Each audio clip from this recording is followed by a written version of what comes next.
আল্লাহুম্মা সাল্লি মাশাআল্লাহ মাওলানা ওয়ালা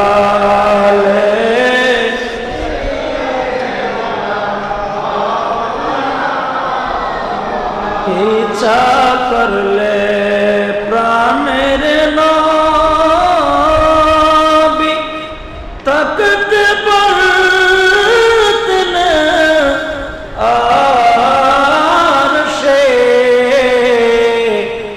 ইচ্ছা করলে প্রাণের নবী তাকতে পারতেন আরশে উম্মতেরি মায়ায় পড়ে শুয়ে আছেন মদিনায় আল্লাহ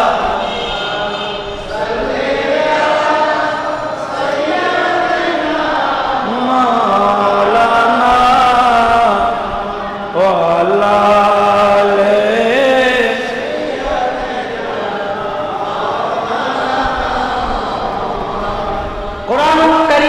ফুরকান হামিদ থেকে একটি আয়াতে কারিমা তেলাওয়াত করেছি।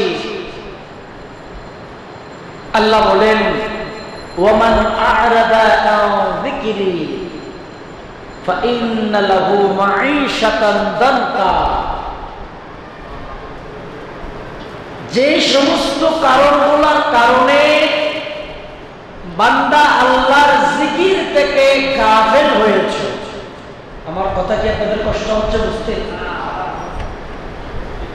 যেই বা যারা যেসব কারণে বান্দা আল্লাহর জিকির থেকে দূরে থেকেছে, আল্লাহ বলে তাদের জন্য ওই কারণের জন্য ফাইন্না লাহু মাঈশাতান দানকা, তাদের কবরকে আল্লাহ ছোট করে দিবে।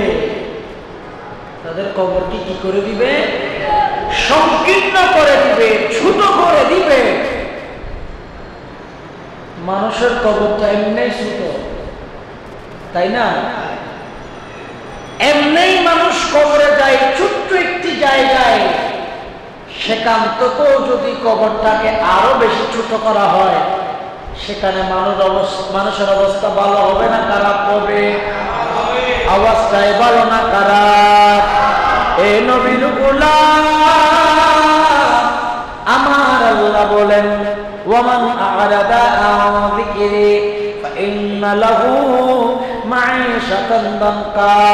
ও নবীর গোলাম, যে কারণে, যে সমস্ত মানুষের কারণে আমি আল্লাহর ইবাদত থেকে গাফেল হয়েছো, আমি আল্লাহর ইবাদত করো না, নামাজের ওয়াক্ত হয়েছে, আযানের ওয়াক্ত হয়েছে, মসজিদের মিনারায় আযান হয়েছে, বান্দা তুমি নামাজ যাও না,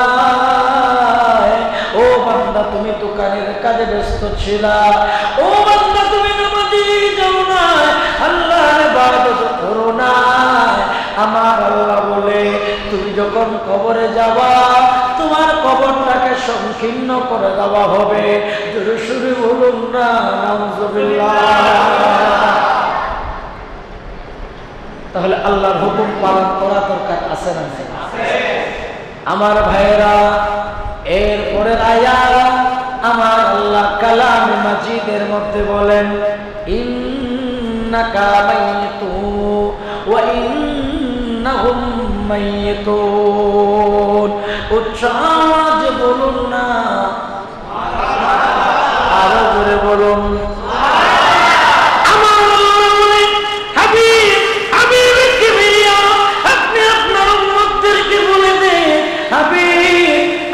নবীকেও আসতে হবে, আপনার উম্মতকেও আসতে হবে, সবাই আমি আল্লাহর কাছে আসতে হবে।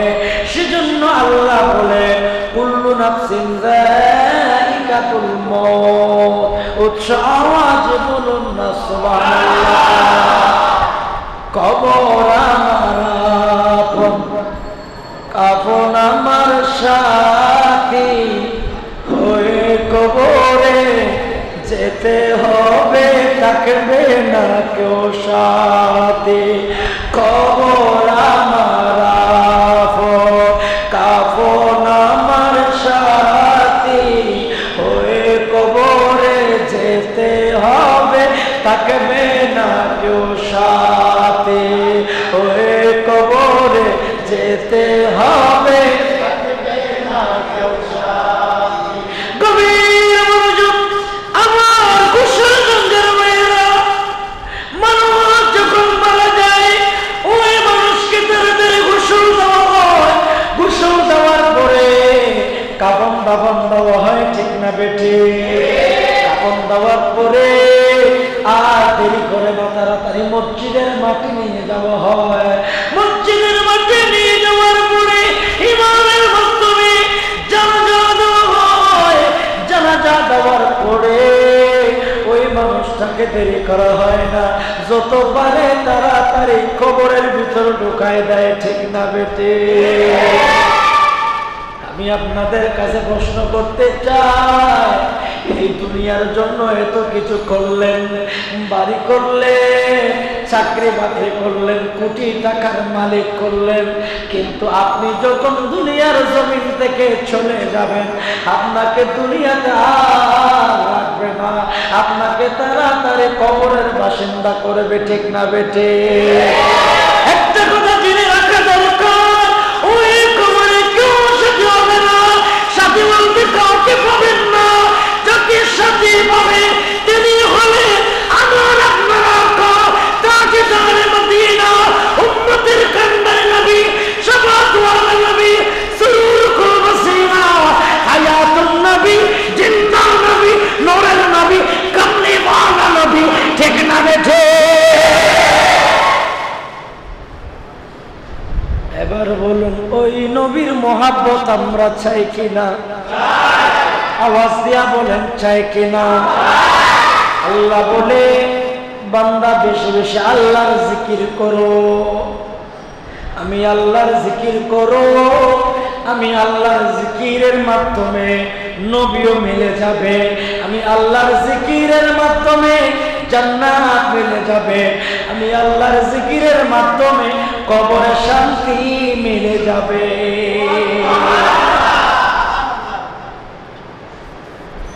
এক মাইয়াত কবরে দাফন করা হলো, দাফন করার পরে কাফন চোর আসলেন। আপনারা চিনেন কাফন চোর? এটা কি রকম?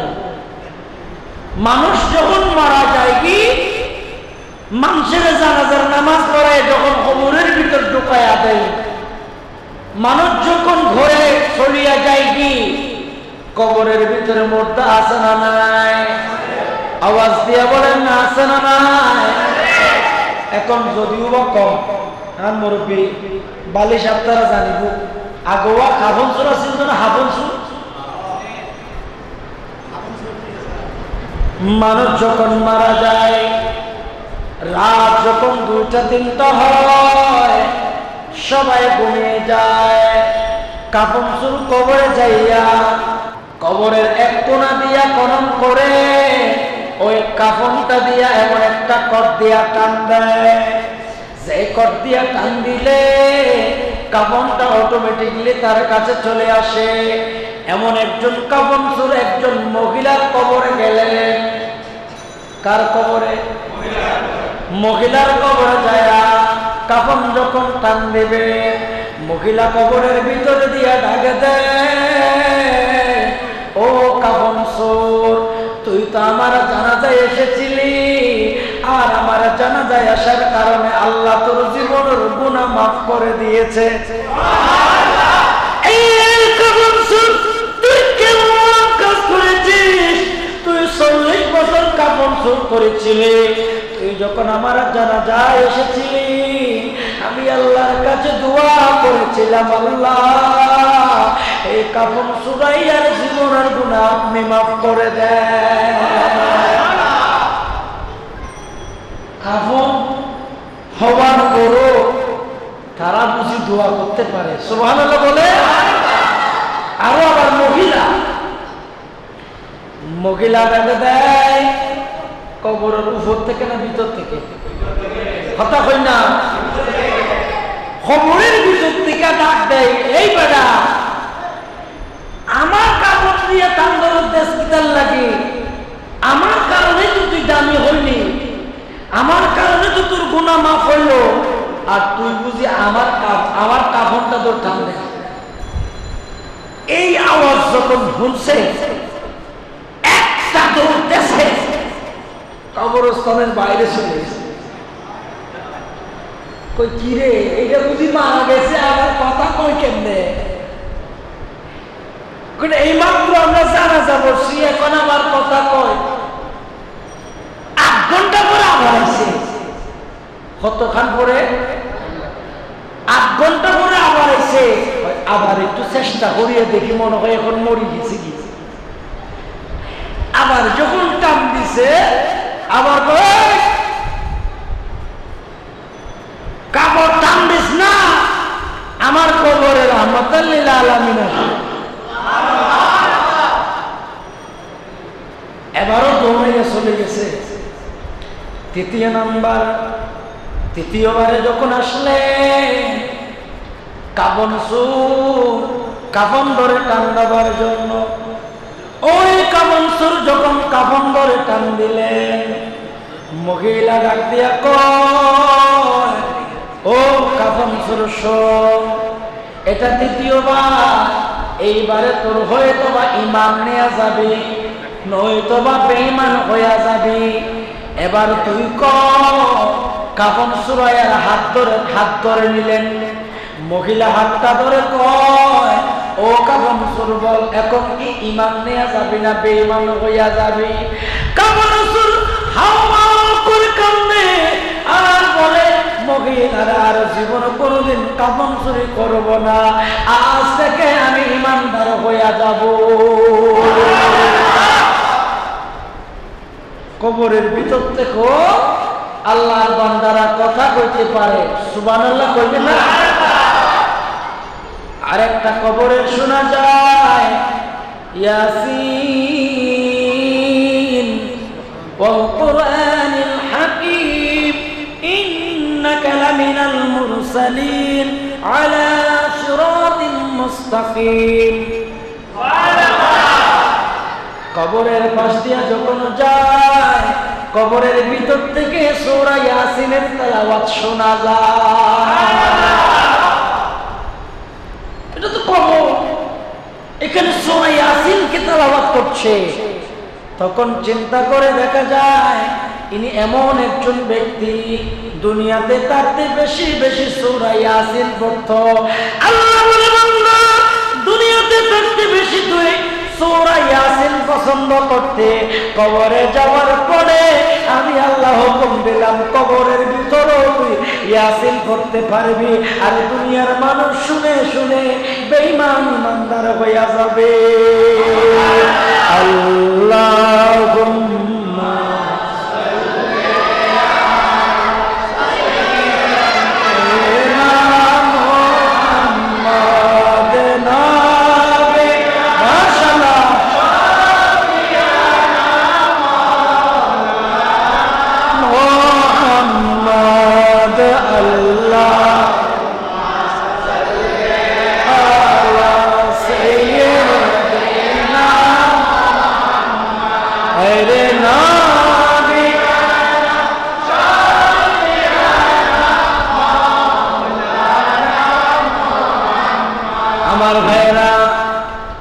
গভীর মনোযোগ দিয়ে শুনে, আল্লাহ কোরআনও মৃত্যুর কথা আছে না নাই? হাদিস শরীফেও মৃত্যুর কথা আছে না নাই? আল্লাহর নবী বলে, মৃত্যুকে বেশি বেশি ভয় করো। মৃত্যুর মধ্যে যখন তোমার ইন্তেকাল হয়ে যাবে, ডান পাশ দিয়ে তোমাকে এমন ব্যথা দেওয়া শুরু হবে, ডান পাশের মাটি এমন ভাবে তোমার চাপ দিয়া দিবে, ডান পাশের মাটিগুলা বাম পাশে নিয়ে যাবে, বাম পাশের মাটিগুলা ডান পাশে নিয়ে আসবে, এমন ভাবে তোর কবরে চাপ দেওয়া হবে, এই চাপের কারণে তোর শরীরের অঙ্গ প্রত্যঙ্গ ঠিক থাকবে না। ও নবীর গোলাম, চোখের পানি ধরে রাখা যায় না। নবীর গোলামের ওই কবরের কথা চিন্তা করার দরকার আছে না নাই? আমরা যদি কবরের চিন্তা করি আমরা কোনোদিন খারাপ কাজে লিপ্ত হতে পারবো না, আমরা মিথ্যা কাজে লিপ্ত হতে পারবো না, আমরা ব্যভিচারে লিপ্ত হতে পারবো না, ঠিক না বেটে? আল্লাহর নবী একদিন সাহাবায়ে কেরামকে ডাক দিলেন, হে নবীর সাহাবীরা শোনো শোনো, তোমাদের কাছে আজকে ওয়াজ করব। সাহাবায়ে কেরাম বলে, নবী গো আজকে কেমন ওয়াজ করবেন? আল্লাহর নবী বলে, ও নবীর গোলাম, দিনে যদি 20 বার মৃত্যুকে স্মরণ করতে পারো আমি দয়াল নবী গ্যারান্টি দিয়ে দেব রে উম্মত। উম্মতের শোন শোন, দিনে যদি মৃত্যুর কথা 20 বার স্মরণ করতে পারিস তোর জীবনে গুনাহ থাকবে না, তোর জীবনে গুনাহ থাকবে না, তোর জীবনে গুনাহ থাকবে না। আমি দয়াল নবী গ্যারান্টি দিয়ে দিলাম রে উম্মত, তোর জীবনের গুনাহগুলো আল্লাহ মাফ করে দিবে। দিনে কয়বার? আওয়াজ চায় কয়বার? দিনে 20 বার মৃত্যুকে স্মরণ করেন, বলবেন আল্লাহ এমন একটা কবরে যেতে হবে যে কবরে আলো নাই, যে কবরে বাতাস নাই, যে কবরে আলো নাই, যে কবরে ফ্যান নাই, যে কবরে তার নাই, যে কবরে তো সুন্দর ব্যবস্থা নাই। ও আল্লাহ অন্ধকার কবরে কিভাবে থাকবো? আল্লাহ মনিব অন্ধকার কবরে কিভাবে থাকবো জানি না, সবাই অন্ধকার কবরের ভিতরে ঢুকাইয়া দিয়া চলে আসবে। মনিবের শত শত বছর কবরের ভিতরে থাকতে হবে, কিভাবে থাকবো জানি না। ও মনিব একটু দয়া করো, মনিব তুমি যদি একটু দয়া করো অন্ধকার কবরটা আলোকিত হয়ে যাবে, ঠিক না বেটে? গভীর মনোযোগ দিয়ে শুনুন, ডান পাশের মাটিগুলা বাম পাশে এমন ভাবে চাপ দিবে কিতাবে লেখছে দুটোটা এক হয়ে যাবে। আমাদের শরীরগুলাকে এমন ভাবে চাপ দেওয়া হবে, এমন কোন ব্যক্তি নাই, এমন কোন সাহাবী নাই যাদেরকে চাপ দেওয়া হবে না। এখন চিন্তা করে দেখো, আমাদেরকে যদি এভাবে চাপ দেওয়া হয় আমাদের অস্তিত্ব থাকবে নি? বলেন না থাকবে নি? কিন্তু আমাদের একটা বিশ্বাস, ও পঞ্চকানা নামাজি যারা 5 ওয়াক্ত নামাজ মসজিদে এসে পড়েছেন, পঞ্চকানা নামাজ মসজিদে এসে পড়েছেন, পঞ্চকানা নামাজ মসজিদে আসে পড়ার চেষ্টা করে, যারা মা বাবার সেবা করে, যারা মিলাদুন নবীর মধ্যে আসে, আল্লাহর নবী বলে উম্মত যখন তোমাকে ব্যথা দেওয়া হবে সেই মুহূর্তে আমি দয়াল নবী মদিনায় থাকবো না। উম্মতের শুনো রে শুনো, যখন তোর ব্যথা দিবে দয়াল নবী তখন তোর কবরে উপস্থিত থাকবো। আর ফেরেশতারে বলবো, ফেরেশতা আমার উম্মতটা তো আমি নবীর পক্ষে ছিল, আমি নবীর পাগলা, আমি নবীর বেশি ভালোবাসতো। ও মাটি রে, তুইও আমার পাগলারে চাপা দিস না, পাগলা তো তার জীবনটা আমি নবীর কদমে কোরবান করে দিছে। পাগলা তো দুনিয়ার কোনো মায়া মোহাব্বত করে নাই। আমি নবীর কথা বললে পাগলা জীবন দিতে প্রস্তুত, আমি নবীর কথা বললে পাগলা নিজের জীবনটা দিতে প্রস্তুত। ওই পাগলা রে তুই ব্যথা দিস না, চাপা দিবি ঠিক আছে, কিন্তু আমার পাগলা যাতে ব্যথা না পায়, আমার পাগলা যদি ব্যথা পাওয়া যায় আমি দয়াল নবীর কলিজায় আঘাত পাবো। আল্লাহর কাছে বলে, আল্লাহ আমার পাগলারে ব্যথা দিও না, আমার পাগলা তো চিরজীবন আমি নবীর গোলাম ছিল। আল্লাহুম্মা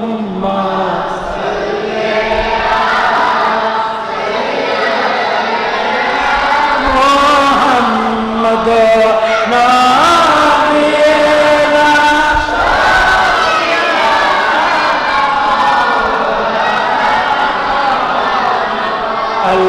আল্লাহুম্মা সাল্লি দিনা মোহাম্মদ আরে নবী মাশাআল্লাহ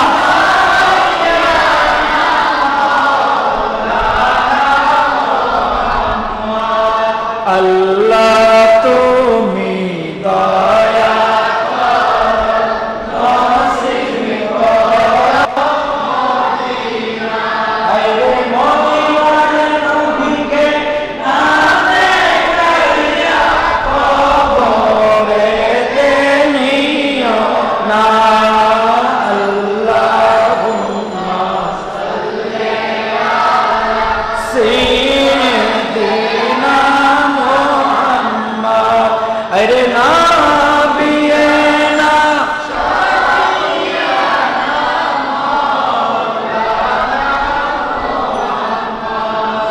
বিরক্ত হচ্ছেন? আমার কথাগুলো কি বোঝা যায়? আমার ভাইয়েরা এবার আসুন কিছু কথা বলতে চাই। আমাদেরকে সবাইকে কবরে যেতে হবে কি হবে না? ওই কবর কারো জন্য জান্নাতের বিছানা, সুবহানাল্লাহ। ওই কবর কারো জন্য জান্নাতের বিছানা। আল্লাহর নবী বলে ও আলবিসুহু মিন লিবাসিল জান্নাহ। একজন মানুষ কবরে গিয়েছে, সাথে সাথে আল্লাহর হুকুম হলো এই মানুষটার জন্য জান্নাতি বিছানা বিছায়া দেওয়া হোক। আরেকজন মানুষ কবরে দেওয়া হলো, আমার আল্লাহ বলে জাহান্নামের বিছানা বিছিয়ে দেওয়া হোক। ইয়া রাসূলুল্লাহ, ইয়া হাবিবাল্লাহ, এই মানুষটার জন্য জান্নাতি বিছানা, এই মানুষটার জন্য জাহান্নামী বিছানা। কারণ কি? আমার আল্লাহ বলে দুনিয়াতে মানুষটা জান্নাতি কাজ করেছে, জান্নাতি মানুষের সাথে ছিল, নবী সাহাবী ওলিদের সাথে ছিল, এজন্য তার কবরটা জান্নাতি কবর। আর এই মানুষটা জাহান্নামী ছিল, এই মানুষটা ভালো কাজ করে নাই, নিন্দা গীবত অহংকার করেছে, চগলখড়ি জানাবে বিচার করেছে। আল্লাহর নবী বলে তারে জাহান্নামে পোশাক দেওয়া হোক। উচ্চ আওয়াজ বলুন না নাউযুবিল্লাহ। আমরা জান্নাতে যেতে চাই কিনা? কারা কারা চান না হাত তোলেন তো। মাশাআল্লাহ, মুরব্বীরা সালাত ইতার আর বিয়ে তো নবাজি ইও নতুন আরো যে গুরু বল জানতেন আর মুরব্বীও ঠিক আছে, সব আছে। আল্লাহ ওনারে জান্নাত পর্যন্ত যে তৌফিক দান করুন। আল্লাহ আরো জোরে হও না আমিন। ইন বেকিন জান্নাতে হাম, ঠিক না বেটে? আল্লাহ আরে জান্নাত ঠিক নয়, তৌফিক দান করুন। মোর তো নসা ছটা নসার আর বাজদার বেতন আগে যদি আয় আশ্চর্য কি বহু জায়গা 10টা বাজে ওয়াজ করলে দুই মুসল্লি বানানো যায়। আয় আমার গৌরব করি আল্লাহ রসুলের প্রতি, ইয়া রাসূলুল্লাহ টিয়া পয়সা লাগতো না, অন্তত আর মুরব্বী হলে অন্তত দেলে অবাজে খেয়ে আসো, ইয়ার মধ্যে বড় জিনিস, ঠিক না? ঠিক।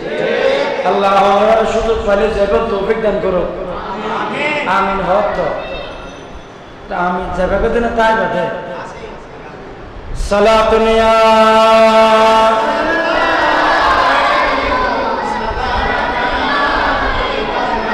সালাতু সালাম গোবা মারো দোসা কয় নবী মুস্তাফা না সালাতু সালাম গোবা মারো দোসা কয় নবী মুস্তাফা সালাতু সালাম গো আমার দরুদ সালাম গো আমার কয় নবী মুস্তাফা সালাত নিয়া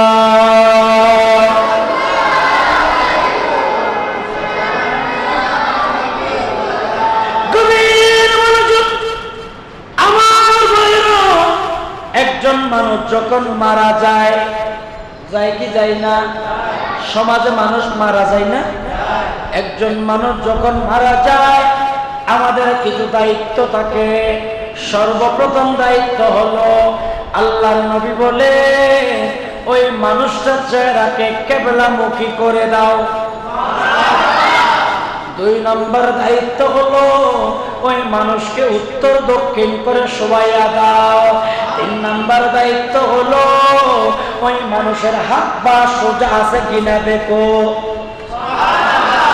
4 নম্বর দায়িত্ব হলো কারো গাল যদি খোলা থাকে গালটাকে বেঁধে দিতে হবে। আমাদের মুরব্বীরা এগুলা করে থাকেন, যুবকদের জানার দরকার আছে না নাই? সব জায়গায় তো মুরব্বী পাওয়া যায় না, যে জায়গায় মুরব্বী নাই সে জায়গায় যুবকদের ভূমিকা পালন করতে হবে।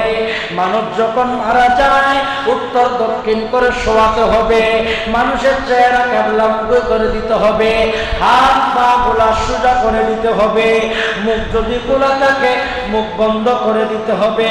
আল্লাহর নবীর হাদিস, আল্লাহর নবী এক সাহাবীর দরবারে গেলেন। আল্লাহর নবী জিজ্ঞাসা, আমার অমুক সাহাবী কোথায়? সাহাবায়ে কেরাম বলে, নবী গো ইয়া রাসূলুল্লাহ উনি তো দুনিয়ার জমিনে নাই। ইন্না লিল্লাহি ওয়া ইন্না ইলাইহি রাজিউন। সাহাবায়ে কেরাম কান্দে, আমার নবীও কান্দে। আল্লাহর নবী জিজ্ঞাসা, আমার ওই সাহাবী কোথায়? নবীজি বলে, নবীজির কথার উত্তরে সাহাবায়ে কেরাম বলে, ইয়া রাসূলুল্লাহ ওই সাহাবী তো মারা গিয়েছে। আল্লাহর নবী বলে, কোনো কিছু বলেছে? বলে, হ্যাঁ একটা জিনিস আমাদেরকে বলে গিয়েছে, ওই মানুষ যদি মারা যায় ওনার চেহারাটা কিবলামুখী করে দিতে। এটাই তো নবীজির সুন্নাহ। সুবহানাল্লাহ। আজকালকার সমাজে এই প্রচলন দেখা যায় না, আমরা মাথাটা উপরের দিকে করে রাখি। না না বাসা, ওই মাইয়াতের চেহারাটা একটু কিবলামুখী করে রাখতে হবে।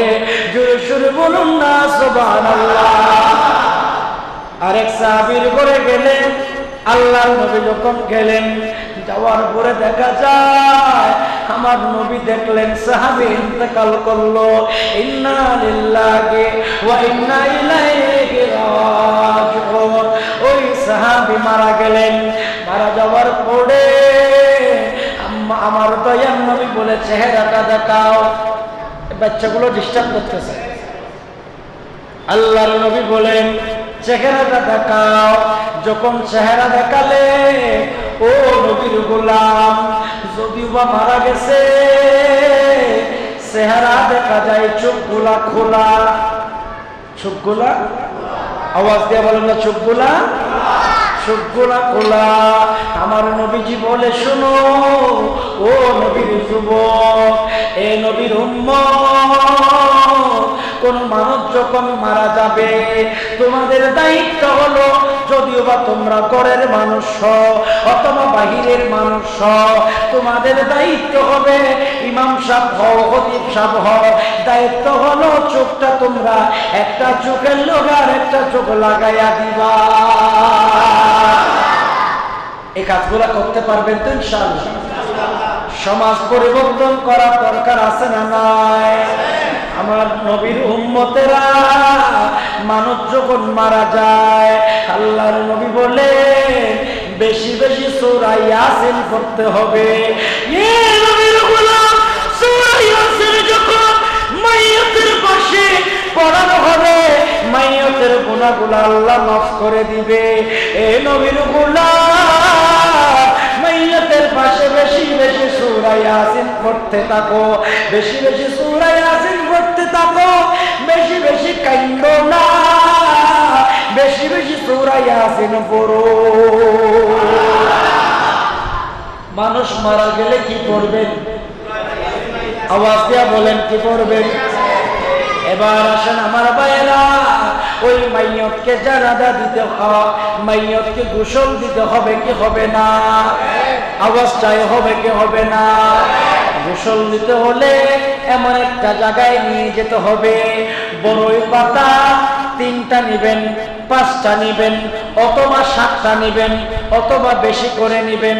আল্লাহর নবী বলে যে মানুষটা মারা গিয়েছে ওই মানুষটার শরীরে তো বেশি নরম হয়ে গেছে রে ভাই, ওই মানুষটারে ঠান্ডা পানি দিয়া গোসল দিও না, ওই মানুষটারে বেশি গরম পানি দিয়া গোসল দিও না, ওই মানুষটারে এমন ভাবে গোসল দাও, কুসুম কুসুম গরম পানি দিয়া গোসল দাও। গোসল দিবেন, গোসল কিভাবে দিবেন আমার ভাইরা? ডান পাশ থেকে গোসল শুরু করতে হবে। সর্বপ্রথম ওই মাইয়তকে ওযু করাতে হবে। সুবহানাল্লাহ। সর্বপ্রথম কি করাতে হবে? এখন তো আমাদের এই মহল্লা, কোন মহল্লার ইমাম সাহেব একটা জানে, এই মহল্লা থেকে ভাড়া করিয়ে আনতে হয়। কেন আমাদের সমাজের ইমাম সাহেব জানে না? প্রতিটা গ্রামে গ্রামে প্রত্যেকটা অঞ্চলে এগুলা জেনে থাকা দরকার, প্রত্যেকটা যুবকের জেনে থাকা দরকার, ঠিক না বেটে?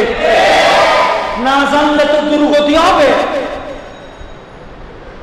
তাফসীর রুহুল বায়ানে লিখতেছে, এক আরবি তার বাবাকে নিয়ে হজে গেলেন, হঠাৎ করে আব্বাজান মারা গেল, হজ করতে পারে নাই, মারা যাওয়ার পরে চেহারা কালো হয়ে গেল।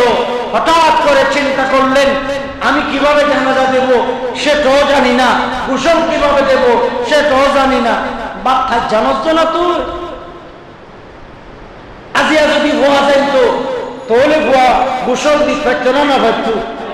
এবারে নিজের হাতে হলুদ তোরা হনাসো আর একটা আসো সহযোগিতা করো, আয় আমার গোসল দিন না জানি নকা জানো, বাত্য খাই জানোস, সরি করিস জানো, মাইয়া করে বলো গোসল দিন না জানে, অবাজিন জানো না, তোর হার আছে না নাই? আজি সমাজের ফসল এনে মোবাইল টিভি আর তিন নাম যার কথা মোবাইল টিভিতে আছে না নাই? তোর হামসে দুটি মোবাইল টিপন না, দুই শরীয়তের মাসালা শিখন বাজি ইয়ান লাভ আছে না নাই? আর মলিয়লের হাসি হতো বেশি, আর গিয়ে গই মলিয়ল আর আই ওয়াজ করি দিয়ে আলতু ফালতু মানুষ জানিবার মতো কিছু আছে তো এইলা ওয়াজ হারানো করি বাজি হন না, ঠিক না বেটে? আই হতা কি অনর্থ নষ্ট না হন বাজি। আমার ভাইয়েরা, একজন মাইয়তকে গোসল দিতে হয় কি হয় না? গোসল দেওয়ার আগে চারিদিকে পর্দা দিতে হবে। এভাবে 3 কড়া পানি অথবা 3 ডেকচি পানি আপনি রেডি করবেন, কুসুম কুসুম গরম পানি, সাবান রেডি করবেন, সেখানে আপনি বড়ই পাতা দিবেন। হাদিসে কুল পাতা বলা হয়েছে। কি পাতা? কি পাতা? কুল পাতা। অর্থাৎ যদি পারেন আপনি বড়ই পাতা দিবেন, বড়ই পাতা দিয়ে সেখানে ঢেলে দিবেন। ওই বড়ই পাতার পানিগুলা দিয়ে আস্তে আস্তে মাইয়তের জানাজা হওয়ার আগে গোসলের ব্যবস্থা করবেন। তারপরে জুতো মারো না, হুজুরের যাইলে হরদিগুলো ডাকিলিয়ে ইউ নুম্মা আমার হুজুরুল্লাহ হাতে বদ ফেট ফুরে হুজুর হড়া হতে পারে। সালাতুনিয়া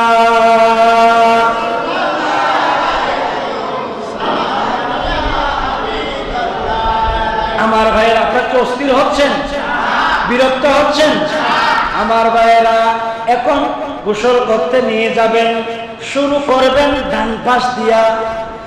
শুরু করবেন কোন পাশ? প্রথমে ওযু করাবেন। ওযু করানোর সময় মাইয়তকে একটু করে বসানোর মতো করতে হবে, একটু বসানোর মতো করতে হবে, যাতে করে মাইয়তের ভিতরে যদি কোনো ময়লা অর্ধেক জায়গায় বেজে থাকে ওটাকে একটু তুলবেন যাতে ময়লাগুলো দূর হয়ে যায়, ঠিক না? ঠিক। এবার আসুন আমার ভাইয়েরা, গোসল দিলেন, সাবান দিবেন, ওই সাবানের পানিগুলা যাতে থাকে না যায়, এবং হাতের মুঠিগুলা তখন সোজা করে দিবেন, চারিদিকে একটু কোনো জায়গায় যাতে ময়লা না থাকে।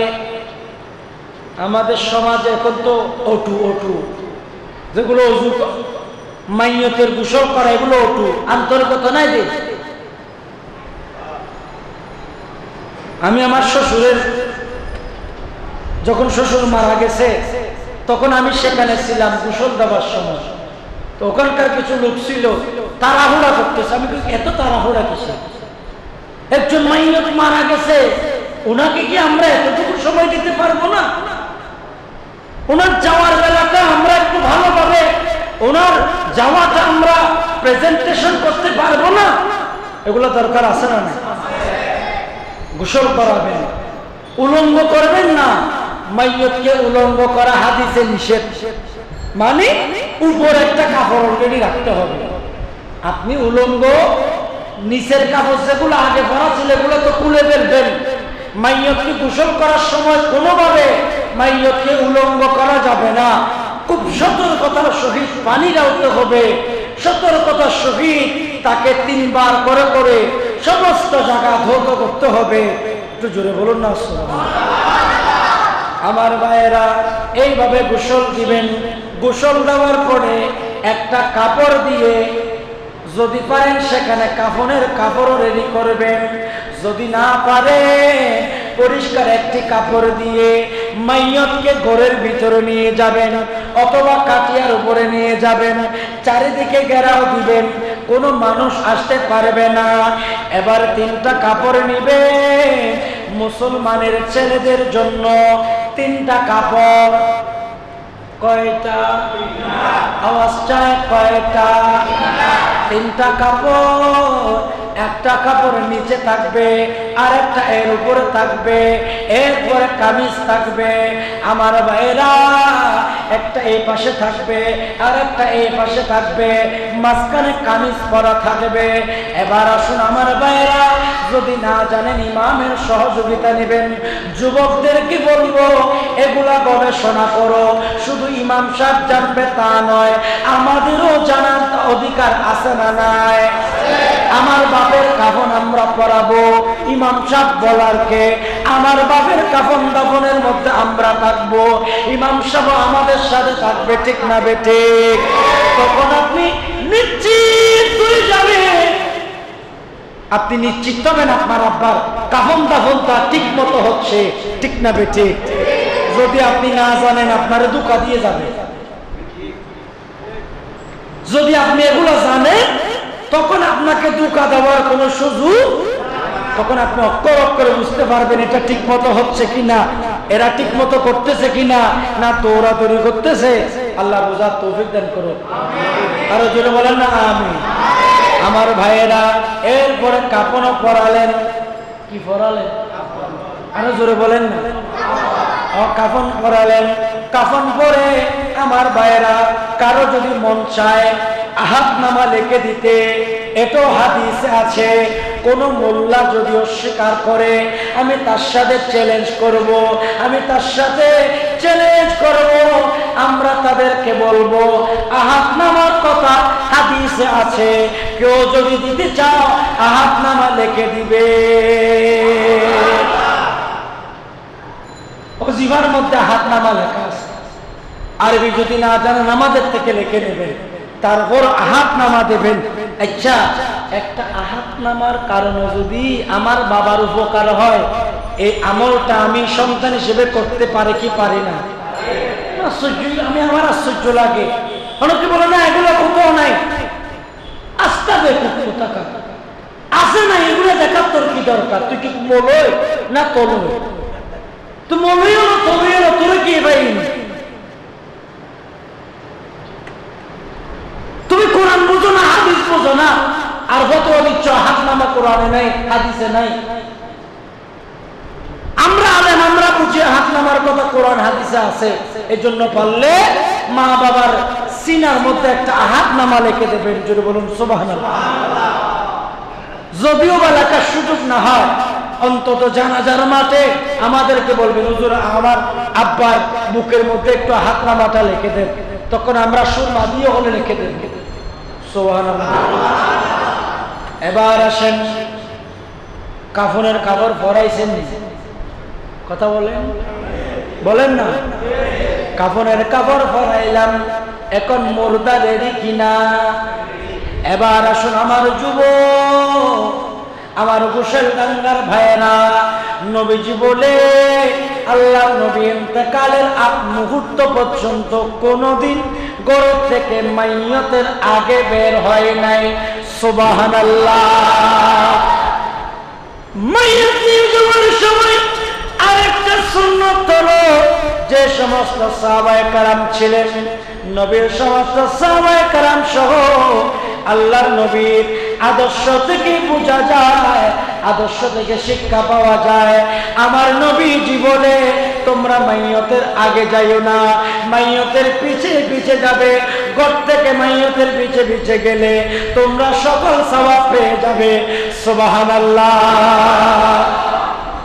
একটু চেষ্টা করবে মাইয়তের শেষে শেষে জানাজার মাঠে যাওয়ার জন্য, ঠিক না বেঠে?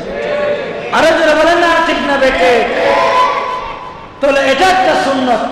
আমার দিকে দেখেন, এটা একটা সুন্নত। মাইয়ত যখন লাশ যখন বের করবে তখন ওই মাইয়তের পিছনে পিছনে তাকাটা, এটা নবীর সুন্নত। এবার আসেন জানাজার মাঠে এসে অনেকে কথা বলে, এগুলো জায়েজ। জানাজার মাঠে এসে দোয়া মোনাজাত করা এটাও জায়েজ। কোন মাইয়তের জন্য আমার ভাইরা জানাজার নামাজের পরে দোয়া মোনাজাত করবেন, এটা হাদিস দ্বারা সম্মত, এখানে কোনো সন্দেহ নাই। কেউ যদি বলে জাল হাদিস, মনে করবেন উনি সঠিক পথে নাই, ঠিক না বেঠে? আল্লাহ আমাদেরকে এগুলা বোঝার মতো তৌফিক দান করো। আমি এখন একজন মাইয়তকে ঘর থেকে জানাজার মাঠ পর্যন্ত গেলাম। কোথায় গেলাম বলেন না? কোথায় গেলাম? মাঠ পর্যন্ত গেলাম। আল্লাহ যদি কোনোদিন তৌফিক দেয়, ইনশাআল্লাহ জানাজার মাঠ থেকে কবর পর্যন্ত, জানাজার মাঠ থেকে ইনশাআল্লাহ আগামী 8 তারিখ আসতেছি, আগামী কালকে ঢাকা যাব। আগামী 8 তারিখ বেসাশা রহমতুল্লাহ আলাইহি জামে মসজিদের মাঠে, জামে মসজিদ আপনাদের সাথে দেখা হবে। সেখানে ইনশাআল্লাহ চেষ্টা করব জানাজার মাঠ থেকে কবর পর্যন্ত আমাদেরকে কি কি দায়িত্ব আছে সেগুলো আমরা রক্ষা করব। আল্লাহ বোঝার তৌফিক দান করুন। আরে বলুন না আমিন।